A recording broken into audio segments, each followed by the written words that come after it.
अहिल्या का प्रयास व्यर्थ नहीं दोस्तों, जहां सीख पहुंचनी चाहिए थी वहां पहुंच गई। नमस्कार, स्वागत करती हूं आपका आपके अपने चैनल हंग्री स्पिरिट्स में। हंग्री स्पिरिट्स देख रहे हैं सारे दर्शकों का मैं अंजू शर्मा दिल से स्वागत करती हूं। आपको एक चीज मैं बताती हूं जो मुझे सच में अच्छी लगी इस एपिसोड में। इस सीन की मैं वेट कर रही थी, मैं सोच रही थी कि जो उस टाइम पे, उस समय पे जो युवा वर्ग था, जो टीनेजर, जो बच्चे हैं या जो बड़े हैं, जो इस एज ग्रुप में आते हैं 20, 21, 14, इनका क्या रिएक्शन रहा होगा उस समय जब ये इतनी बड़ी सोच का बदलाव हो रहा था। वो सीन मुझे देखने को मिल गया। तो बात करते हैं उस सीन के ऊपर, बात करते हैं प्रजा के युवा वर्ग के ऊपर।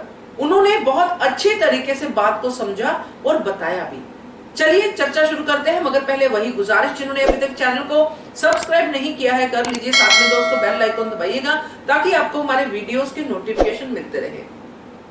एक जनरेशन गैप जो है तब से चला आ रहा है जब से ये ह्यूमन बॉडी जो है आई है इस संसार में, यानी कि ह्यूमन बीइंग्स में जनरेशन गैप चलता ही आया है, सदियों से चलता आया है। मगर उस जनरेशन गैप को काफी लोग कवर करते हैं, कुछ लोग उसी रूढ़िवादी सोच में रह जाते हैं। इसलिए ये सब कॉन्फ्लिक्ट्स होते हैं, ऐसी सब चीजें आती हैं सामने जो हम इस सीरियल में भी देख रहे हैं, आज के समय में भी देख रहे हैं।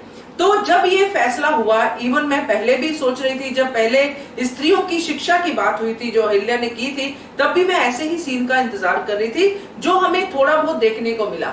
मगर ये विधवा विवाह के बाद जिस तरह से इस सीन में हमें युवा वर्ग की थॉट का पता चला, वो बहुत ही सराहनीय था।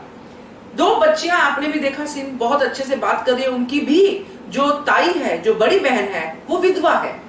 और ये जो होप विधवा विवाह से जो अहिल्या ने जगाई है प्रजा के अंदर, वो होप सच में पहुंच गई है। अब रोकने वाले कौन है? वही रूढ़िवादी लोग, वही बड़े लोग जिनको वो बच्चियां कहती भी है आपकी तो शादी हुई नहीं दूसरी, इसलिए आप ऐसा बोल रही हो। और उनके रूढ़िवादी विचार भी क्या है ये भी हमने सोचे, देखे भी। और जब वो बच्चे बोलते हैं कि मेरी ताई की जिंदगी भी तो संवर जाएगी, मुझे बहुत अच्छा लगा। ये है होप, ये है जो प्रयास अहिल्या का है, जो वो बार बार कहती थी कि रेनू की शादी करवाना मेरा मकसद सिर्फ इतना ही नहीं है, मेरा मकसद ये भी है कि जितनी भी विधवाएं हैं उनके अंदर खुशी होने, खुश रहने की एक होप पैदा हो कि हमें भी खुश रहने का अधिकार है।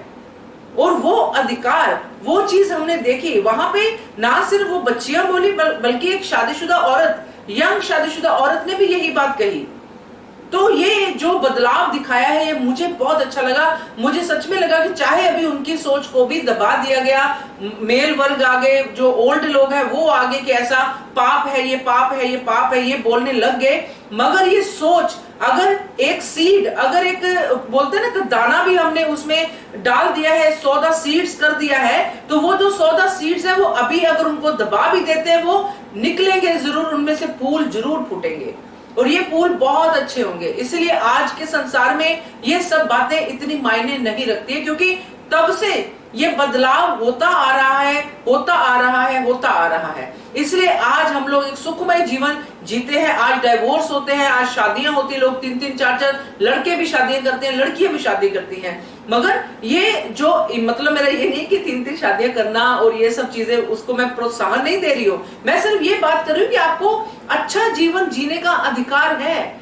आपको ये जो है सह के रहना, आपके ऊपर अत्याचार हो रहे हैं, आपको रिस्पेक्ट नहीं मिल रही है, फीमेल हो या मेल हो जो भी है, आपको उस रिलेशनशिप में सांस नहीं आ रही है, तो घुट घुट के सांसें लेना ही क्यों? आपको अपना जीवन संवारना है, आप जीवन संवारिए, आप सुखमय सांस लीजिए। यही बात जो है वो सबके लिए लागू होती है। जो अहिल्या ने कहा है कि अगर विधवा है तो उसकी गलती नहीं है, जो तब से वो बोलती आ रही है। अब ये सोच जो विधवा विवाह की है, जहां पहुंचनी चाहिए थी वहां पे पहुंची है दोस्तों।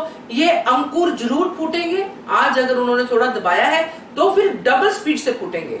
और ये बदलाव हुआ, इसलिए आज हम सुख की सांस ले रहे हैं, खास करके इस पक्ष में। और काफी जगह पे अभी भी बदलाव बाकी है। लोग लगे हुए हैं, बहुत सारे एनजीओ हैं जो लगे हुए हैं बाल विवाह पे, इन सब चीजों के ऊपर काम करने लगे हुए हैं। इसीलिए लगे हैं क्योंकि उनको पता है कि ये सही रास्ता है।